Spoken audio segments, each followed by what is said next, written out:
Chapter 4. Henry Collects. The day after Halloween was the 1st of November. Henry regretfully had to leave the building of the clubhouse to Robert and Murph, while he called on his subscribers to collect for the journal. Beezus visited the Huggins' backyard and offered to pound nails in Henry's place. "Ramona's playing over at Lisa's house," she said, "so she won't get in the way." Murph scowled. "No girls allowed." "Oh, all right," said Beezus, and flounced down the driveway. "It won't take me long to collect," said Henry cheerfully, but it wasn't long before his cheerfulness faded. First of all, he started out to collect without taking any money along. He had to go home and rob his piggy bank so he would have change to give his customers. That took time. As usual, Henry found that not everyone was home when he rang the doorbell. Sometimes he had to go back a second time, or even a third. That took more time. One man who was home had only a $20 bill. Henry didn't have that much change, so he had to make a second trip. And all of that time, he was eager to get back to the clubhouse. Henry did have one customer who was just about perfect to collect from. That was Mrs. Peabody. She not only had the exact change ready, she had it waiting on a table by the front door so that Henry wasn't delayed while she went to get her purse. She also had some cookies wrapped in a paper napkin for him. Ranger behaved himself too. He watched Henry, but he didn't move. There was only one thing wrong with Miss Peabody. She opened the door and said, "Well, here's Harry Higgins to collect for the paper." Naturally, since she was such a good customer to collect from, Henry didn't like to speak up and say, "Excuse me, my name is Henry Huggins." He just gave her the receipt and thanked her for the cookies. "You're welcome, Harry," said Miss Peabody. Harry Higgins. Henry wondered how Miss Peabody would feel if he started calling her Miss Beanbody, not that he intended to. Now that Ranger behaved himself, Miss Peabody was the nicest customer he had, and he would never want to hurt her feelings. Then, in contrast to Miss Peabody, there was Miss Kelly, who was Henry's most difficult customer when it came to collecting. The first time Henry walked up the Kellys' walk, which was strewn with tricycles, kiddie cars, battered kitchen utensils, and rang the doorbell, a little voice inside screamed, "Doorbell, Mommy!" Miss Kelly called from an upstairs window. "Who is it?" "It's me, Henry Huggins," Henry answered. "I'm collecting for the journal." "You'll have to come back some other time," Miss Kelly called down. "I'm giving the baby a bath." The second time Henry rang the doorbell, Miss Kelly answered. She wore pedal pushers and an old blouse, and her hair was bound up in a faded scarf. 2 small children followed her to the door, and another was crying somewhere in the house. Behind Miss Kelly, Henry caught a glimpse of Ramona playing with a little girl her own age. "Oh, it's you again," said Miss Kelly, before Henry had a chance to speak.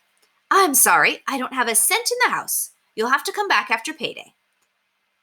Henry realized, as he was tripping over an old muffin tin on his way down the front steps, that he had forgotten to ask Miss Kelly when payday was.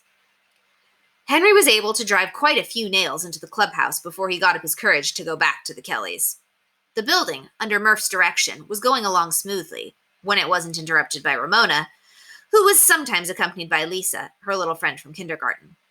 They wanted to know if they could have nails to take home. They also asked the same riddles over and over again. "How is a dog different from a flea?" Ramona would ask. "I don't know." Henry was the only one who even bothered to answer. "Because a dog can have fleas, but a flea can't have dogs," Ramona would answer.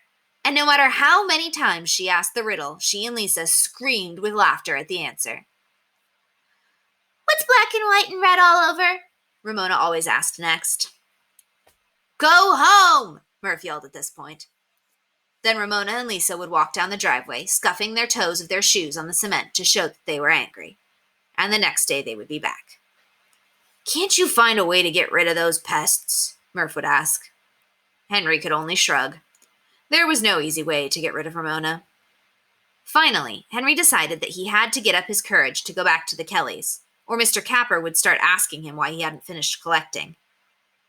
This time, Miss Kelly met him at the door with a baby balanced on her hip. "Oh, it's you again," she said for the second time, glancing over her shoulder towards the kitchen, where Henry could hear an automatic washing machine running. "Come in while I find my purse." Henry stepped into the living room, which was scattered with toys, children's clothing, and crumpled pages torn from magazines. There was a bowl of soggy breakfast food on the coffee table. A little boy who was sucking his thumb and holding an egg beater looked out from the kitchen door. "Don't pinch your fingers in the egg beater, Kermit," said Miss Kelly. She looked wearily at Henry. "Would you mind keeping an eye on the children while I go find my purse? They're all in the kitchen. Kermit, Bobby, Lisa, and her little friend." "Sure." What else could Henry say? Anything to collect and get back to his clubhouse. He stepped into the kitchen where the washing machine was busily swish-swashing. Lisa and her little friend, who turned out to be Ramona, were kneeling on chairs at the kitchen table, cutting circles out of Play-Doh with cookie cutters. "I know him," said Ramona to Kermit and Bobby. "That's Henry Huggins." "Let's cross him out," suggested Lisa. Laughing wildly, the two girls made big crisscross motions in the air in front of Henry. "There," said Ramona. "I guess we crossed him out." Henry didn't know what to make of this, and didn't have time to give the matter much thought, because Bobby started to crawl out of the kitchen. Henry didn't know how old Bobby was, but he knew he couldn't be very old, because he was wearing diapers, plastic pants, and a t-shirt. In one hand he carried a piece of toast. Henry had never seen a baby drool as much as Bobby. As he crawled, he left little puddles on the floor. Henry heard Mrs. Kelly's footsteps going up the stairs. Bobby dropped his toast on the floor. Lisa and Ramona giggled over a private joke. Kermit spun the egg beaters and made a noise like machinery with his mouth. The washing machine churned. A dog walked into the kitchen, picked up Bobby's toast, and dropped it again. It didn't look as if anyone would get into trouble, but just the same, Henry hoped their mother would hurry back. He was a paper carrier, not a babysitter.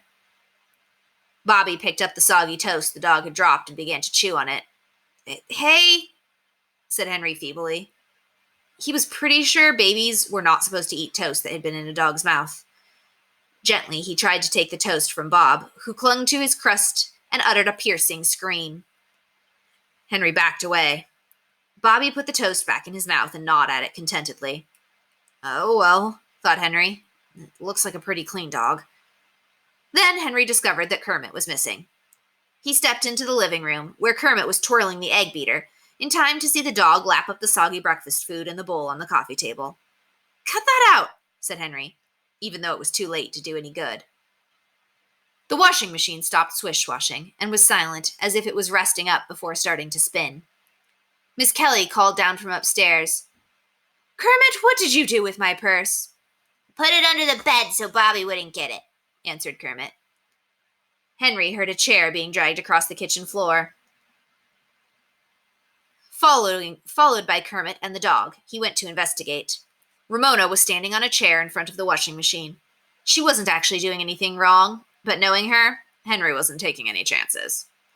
"You better get down from there," he said. "Pooh," said Ramona. The washing machine gave a loud click and started to spin. Ramona reached towards the lid. "What do you think you're doing?" Henry spoke more forcefully this time. "I don't have to mind you," Ramona informed him. "You're just an old boy." She lifted the lid of the washing machine to peek inside. Instantly, dirty water and detergent spun out of the machine with a great whoosh, hitting Henry right in the face, drenching Ramona, and spraying the whole kitchen. "Cut that out!" yelled Henry, snatching Ramona off the chair and slamming down the lid of the washing machine. But not until the jet of dirty water had circled the kitchen a few more times. All the children were howling with fright now, and Ramona howled the loudest. The dog shook himself and began to bark. Henry mopped his face with his damp sleeve and looked around the rivules of dirty water trickling down the walls and cupboard doors onto the floor. It was a wet, sloppy mess, and there was no time to clean it up. "What did you have to do that for?" he demanded of Ramona, as Miss Kelly's feet came thumping down the stairs. Ramona, who was dripping in dirty water, stopped howling and looked sulky. "I just wanted to see what it looked like inside when it was spinning," she said. Disgusted as he was, Henry felt a very small flash, of understanding for Ramona. He had always been curious to see a load of spinning clothes, too. "Oh, my goodness!" exclaimed Mrs. Kelly from the door as she looked at the wet children and dripping walls. The children's howls subsided when they saw their mother. "What on earth happened?" "I'm awfully sorry," Henry apologized. I tried to stop Ramona, but she lifted the lid of the washing machine before I could get to her. He glared at Ramona, who made a face right back. Tattletale, said Ramona. Maybe he was, but Henry didn't know what else he could have told Miss Kelly. She would know the washing machine didn't open itself. I'll help wipe it up, he offered, feeling this was the least he could do. Miss Kelly looked around her dripping kitchen. Oh, well, she said with a sigh. I suppose I should wash down the walls sometime. No, don't bother to help. You just take Ramona home so she can get cleaned up and into some dry clothes. Okay. Henry tried to sound willing. I'm sure sorry, Miss Kelly. I'll be glad to come back and help clean up. Miss Kelly managed to smile. No, thank you, Henry. You've done enough already. Henry wasn't quite sure how she meant this remark. Come on, Ramona, he said, anxious to get away. Outside, Ramona pushed her wet hair back from her forehead so it wouldn't drip in her eyes and said, I can go home by my own self. It's all right with me, said Henry crossly. He knew that now that Ramona went to kindergarten, she was allowed to cross all but the busiest streets alone. Ramona went her way and Henry went his. When he came to Clickatat Street, he found Miss Peabody out raking up leaves on her lawn. Ranger, who was lying on the porch, looked suspiciously at Henry, but didn't move. Why, Harry Higgins, she exclaimed, you're all wet. Yes, I know, said Henry sheepishly. He was trying to find a polite way to let Miss Peabody know his name was not Harry Higgins. Then his thoughts began to leap to Miss Peabody. His paper route, the money for the journal. He'd forgotten to get the money from Miss Kelly. Henry's thoughts were in a turmoil as he walked down the street. He couldn't go back and ask Miss Kelly for money after what had happened. He would just skip the whole thing and pay for the Kelly's papers himself. Nobody would ever know the difference. No, he wouldn't. He'd never save enough for a sleeping bag if he did that. Yes, he would too. He could never bring himself to ring that doorbell again. Yes, he could. No, he couldn't. That Ramona, she was the cause of all this. Little old kindergartner. That settled the matter for Henry. He was not going to let her keep him from getting the money he had come to get. Henry turned around and started back towards the Kellys' house. Well, Harry, did you forget something? Asked Miss Peabody. Yes, I did, answered Henry. He was so disgusted with Ramona that he felt like snapping at the whole world. First, she'd told Mrs. Peabody that only she could prevent forest fires. And now this. If she ever caused him any more trouble on his paper route, he would do something. What he would do exactly he didn't know. Henry marched straight up the steps and rang the Kellys' doorbell. Lisa looked out the window, smeared with little fingerprints, and screamed, Mommy, it's that boy again! When the door opened, Henry was the first to speak. Miss Kelly, I'm sorry to bother you again, but I didn't get the money for the paper when I was here before.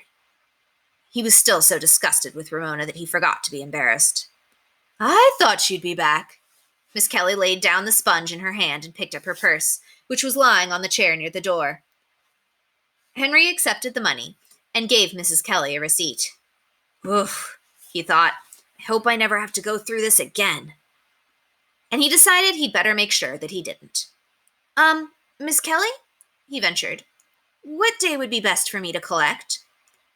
The first Saturday of the month, answered Miss Kelly. That is payday. Henry pulled out his route book out of his hip pocket and made a note after the Kellys' name. Collect first Sat. There. That ought to show Miss Kelly he could be businesslike. Thank you, he said, and once more started for home. Now he didn't care if he was damp and dirty. He'd actually collected from every single one of the 43 customers on his route. The job was finished until the 1st of next month, and now he could go back to working on the clubhouse. Did you get what you went for, Harry? Asked Mrs. Peabody as Henry passed her house for the 3rd time that afternoon. I sure did. Henry was now feeling so confident that he was certain someday he would be able to find a way to let Miss Peabody know that his name was not Harry Higgins. He would even find a way to keep Ramona from causing him trouble on his route. He would find a way to keep her away from the clubhouse, too. Henry realized that it was now too late for him to do any work on the clubhouse this afternoon.